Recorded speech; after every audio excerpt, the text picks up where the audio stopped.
A lot of under-the-radar, sneaky good games going on in college football, but one in particular that's got the interest of this show. Brady Quinn will be there for Big Noon Kickoff, but there is one man who will be there to represent his alma mater. It's a place, VAR. It is. There it is. Yeah, that's the right one. That is the right one. Nice job. That's the right one right there. So Penn State, Ohio State, that is the place to be. Noon Eastern time, 9 o'clock Pacific there in Happy Valley.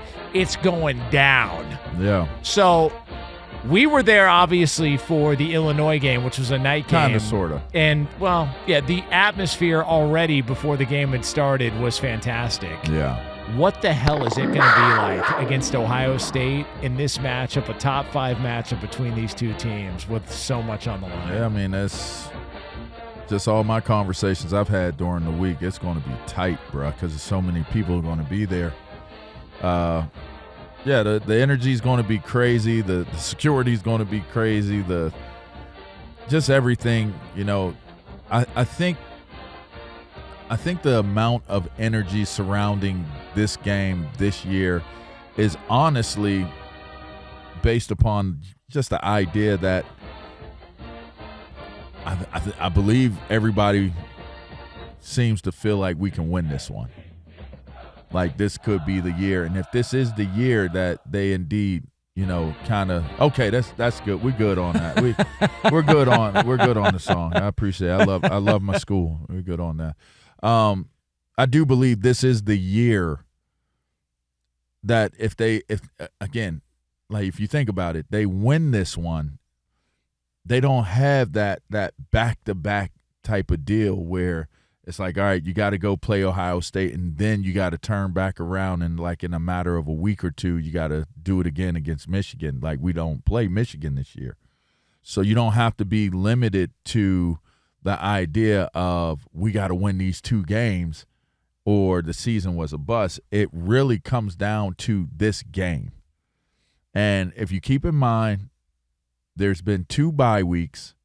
So, you know, I had a great conversation. I talk to Coach Franklin every week. You go on disruptupsu.com and you can see my interviews with Coach James Franklin. What up, Quite Franklin? Quite Franklin, yeah.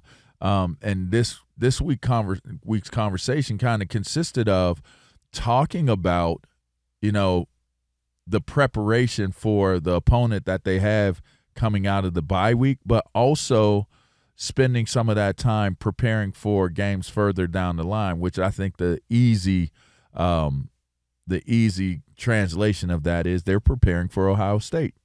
And you listen to Ohio State coaches and you know, throughout the years, you listen to Michigan coaches throughout the years, they'll tell you they're preparing for one another all season long. They don't make any bones about it. Everything they're doing, they're preparing for that game. And I kind of got that feeling from Coach Franklin, like we're preparing for this Ohio State game. I think the matchup is in, you know, it's in balance. So I think it's in favor of the home team. I think that looking at what the environment is going to be like, it won't be a whiteout. The whiteout is the following week against Washington, which that's a game that they're going to have to be prepared for as well. But I think the energy for this one is going to be a whiteout energy because that impacts the game for one. It impacts the opponent to have to try to play in that type of environment. But two, I think everybody knows that's involved in this game. This is the season. This is it, Jonas. Like they win this game, and it kind of propels Penn State to a different level of conversation, a different level of respect, just a different level altogether. So this plays a major part in recruitment. It plays a major part in NIL. It plays a major part in so many different ways if they win this game. So there's a lot at stake. That's not for the players and the coaches to internalize it that way. What I think is important for Penn State, just me being a Penn State fan, I think they have to embrace the fact that they're good enough to beat Ohio State and not have any type of mental lapses or mental thoughts of we've lost to them so much that, we're probably just going to lose again. So I think Albert Breer had it right. Like, I think we'll win the game, but I think he said something, but ultimately is like, yeah, we'll win the game. That's how Ohio State thinks. Like, they think we're Ohio State, they're Penn State, we'll win the game. They were a 3.5-point favorite yesterday. Ohio State was on the road. Now it's a 3-point favorite, courtesy of DraftKings. So I think Breer's thought, with the extra half point was, well, we'll win by a field goal on the road at Penn State. There you go. I don't see it that way. I think this is the year. I think this is the year I get to have some bragging rights on Albert. So James Franklin's 1-9 against Ohio State. Yeah. Jeez. Yeah. And by the way, that as much as we can say, well, we don't listen to any of the talk on the outside, he's heard that stuff. Like, he's had to have heard that stuff. Oh, he'll admit to you that he hears it, and I mean, he understands it. He understands it. Like, I don't think that it's a situation where coach doesn't understand the magnitude of the game. He understands it. But again, you got to keep in mind, in 10 meetings of with Ohio State, imagine what he's had to build from to get to the point of even being in the conversation of being in a situation where they can be competitive against an Ohio State. That man took over for Bill O'Brien, who rolled out on the program, like I'm out of here. Like, I'm not going to be able to get recruits. We're on whatever the probation, whatever it was, the self-imposed probation.